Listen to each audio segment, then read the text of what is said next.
कौन गरहनवा पापा सांझे बेरा लगेला कौन गरहनवा भीनुसार ए पापा कौन गरहनवा भीनुसार कौन गरहनवा पापा सांझे बेरा लगेला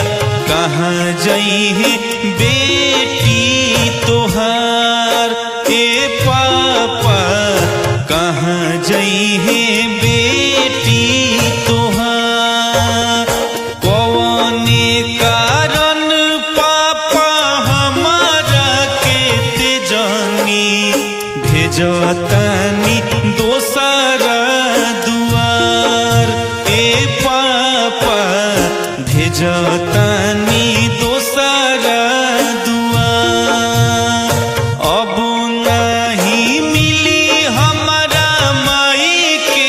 अचरवा मिली नहीं भाई के दुलार ए पापा मिली नहीं भाई के दुलार अब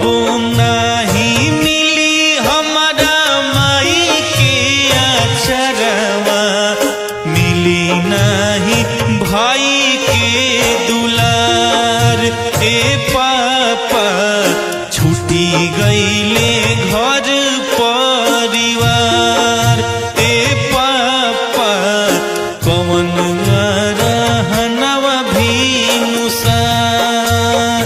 कौन गरहनवा पापा सांझे बेरा लगेला कौन गरहनवा भीनुसार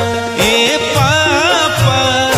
कौन गरहनवा भीनुसार।